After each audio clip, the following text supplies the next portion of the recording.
좋아요, 구독. 네. 자, 오늘 같은 경우에는 제가 이제 기본적 분석 일단은 좀 말씀을 드릴 건데요. 제가 이제 차트 분석도 기술적 분석도 말씀을 드리는데 제 강점이 기본적 분석이 일단 있기 때문에 기본적 분석을 해 드릴 겁니다.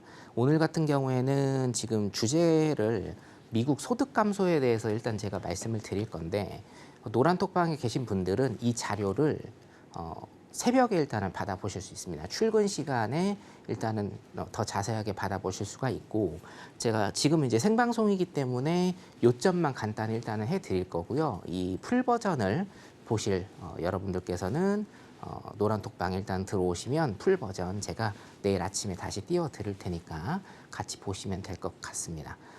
모든 기술적 분석 그리고 차트 분석 같은 경우에는 기본적 분석이 일단은 선행이 되고 거기 안에서 차트가 만들어지고 어떤 그림이 그려지는 거기 때문에 여러분들 제 시간에는 기본적 분석 해드릴 테니까 이 기본적 분석 잘 따라오시면 될 것 같아요.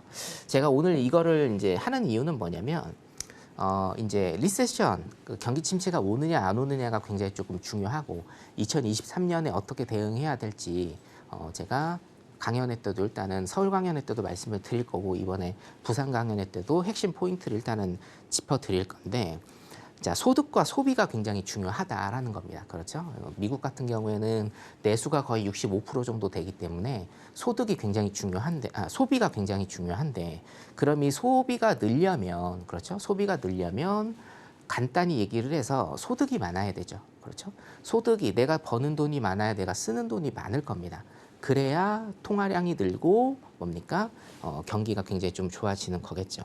자, 그래서 이 월스트리트하고요, 뉴욕타임즈 두 가지 버전으로 일단은 제가 설명을 드릴 건데 똑같은 주제에 똑같은 사설이 실렸습니다. 오늘 아침에. 자, 그런데 서로 시각이 굉장히 상반되는 그런 모습을 일단은 보여요. 자, 월스트리트 일단은 보겠습니다. 얼마 전에 소득 관련된 게 이제 발표가 났어요. 소득 관련된 게 발표가 났는데, 자, 타이틀을 제가 일단 읽어드리면 미국 소득이 3년 연속 감소를 했다라는 거예요. 자, 소득이 왜 감소를 했느냐? 일단은 물가 상승이 있었죠? 예, 물가 상승이 있습니다.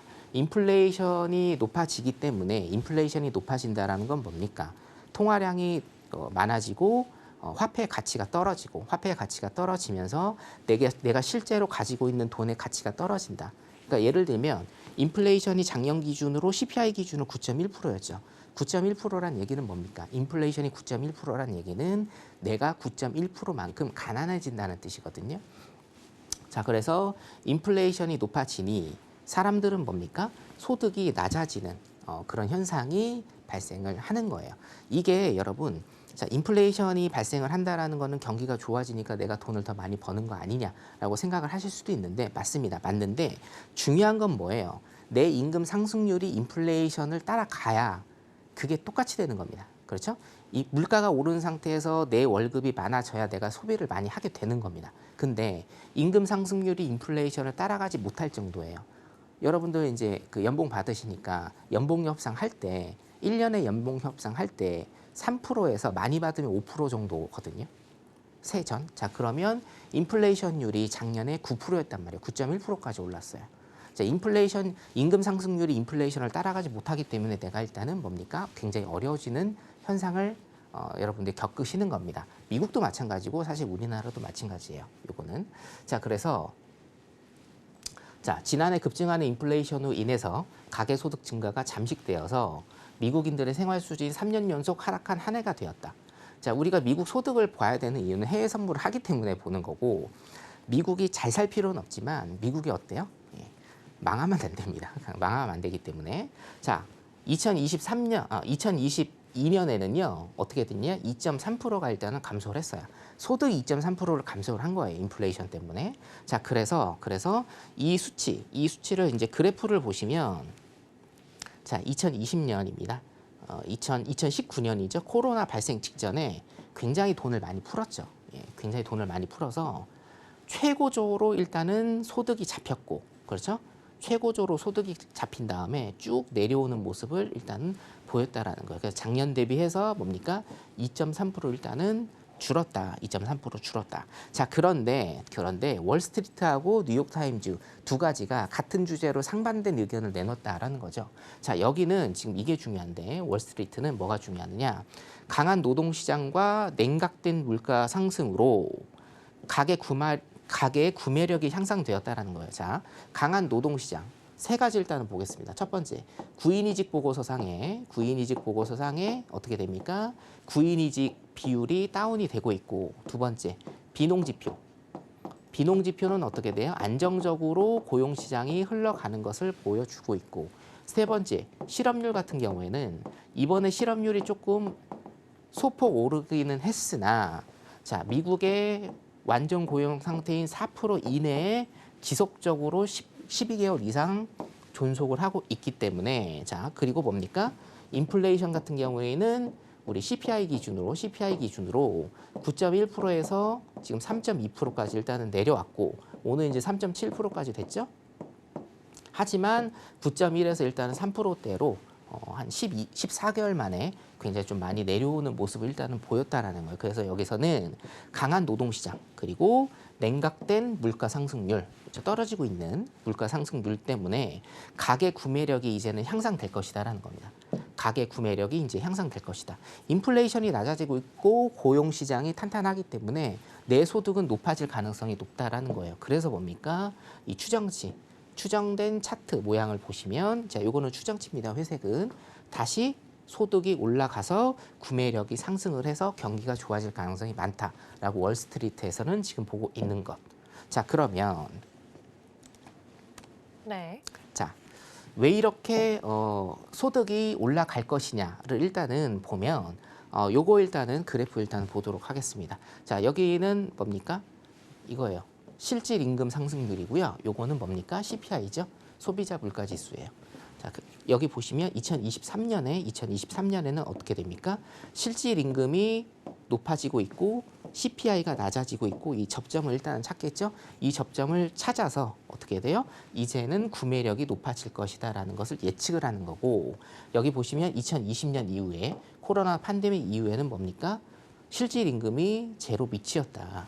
그래서 굉장히 구매력이 떨어졌었다. 일단 이렇게 보고 있습니다. 자, 월스트리트는 일단은 이렇게 보고 있고, 자, 그러면 네. 자, 다시.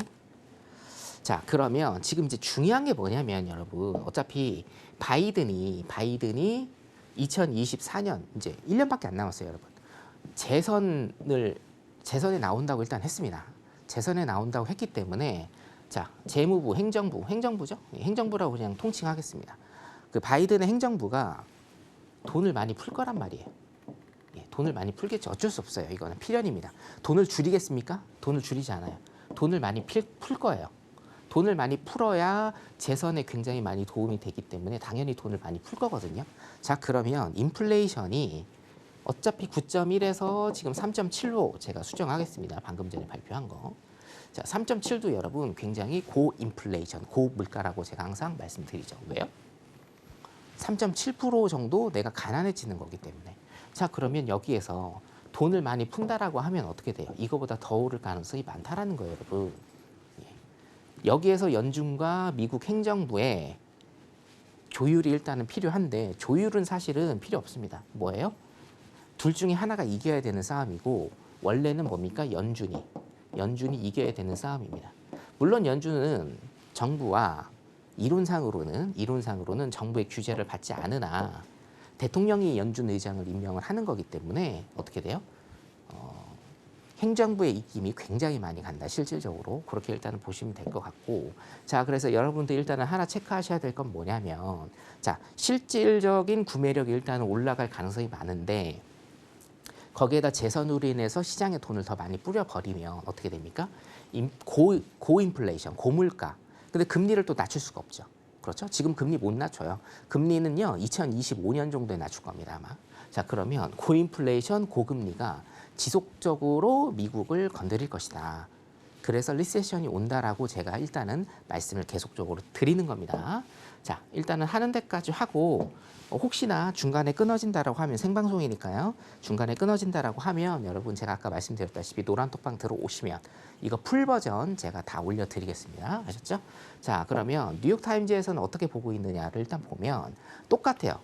2022년에 원조 종료 및 물가 상승으로 빈곤율이 일단은 급증을 했다라는 거죠. 그죠?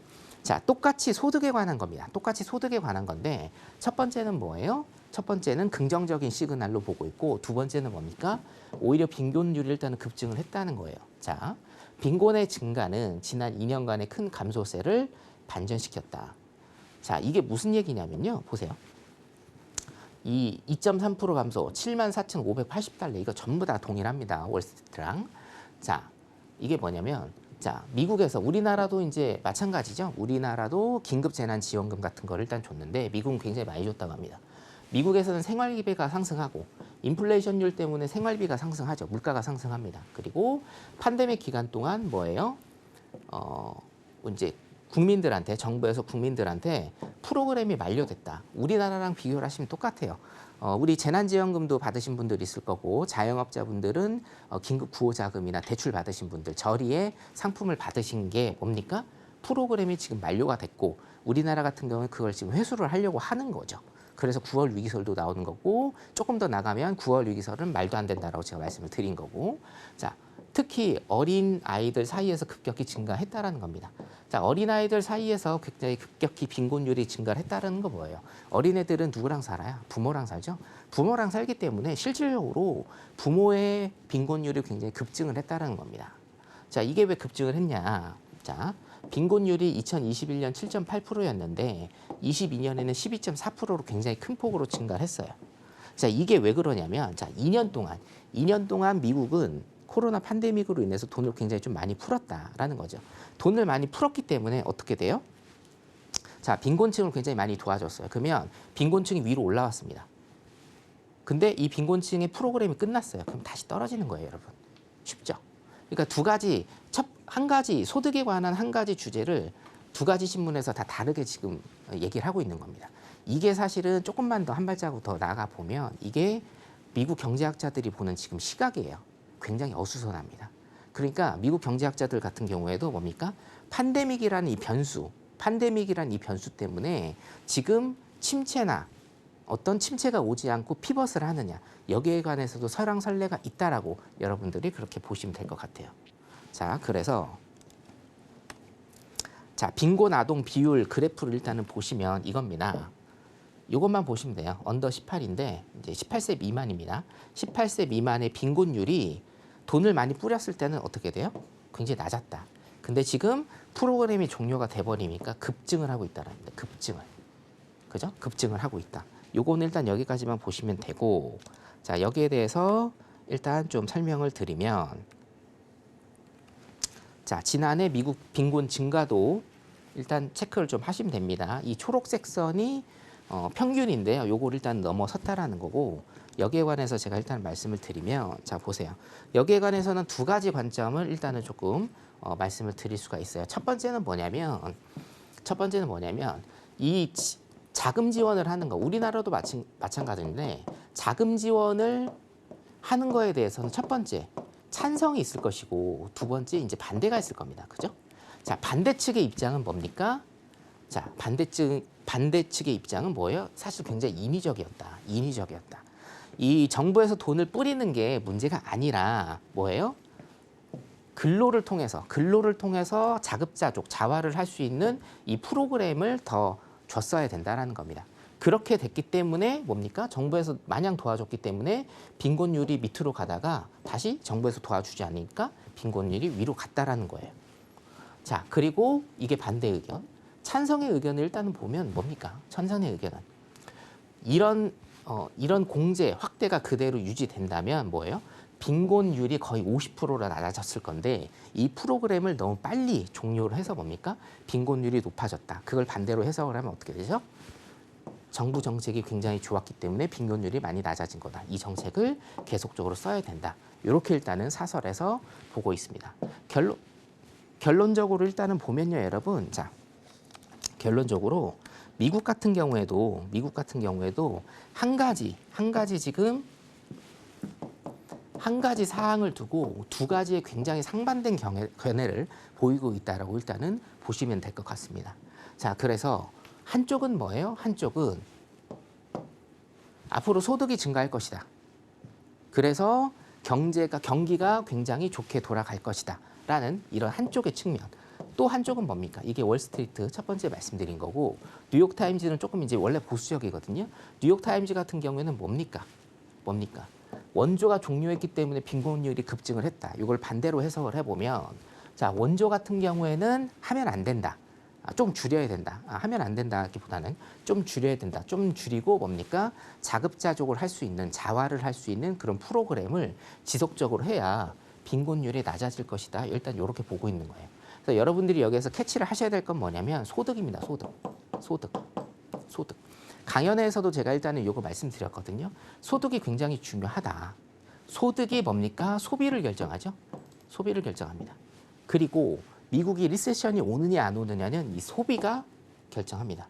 이 소비가 무조건 결정을 하기 때문에 여러분들 이런 기사들을 통해서 지금 소득 대비 소비가 어떻게 되고 있는지에 관해서 여러분들이 충분히 기본적 분석을 아셔야 되고, 이 기본적 분석 같은 경우 제가 아침에 항상 해드리기 때문에 노란 톡방 들어오시면 이거 풀 버전도 제가 올려드리겠습니다. 여기까지 하도록 하겠습니다. 좋아요, 구독.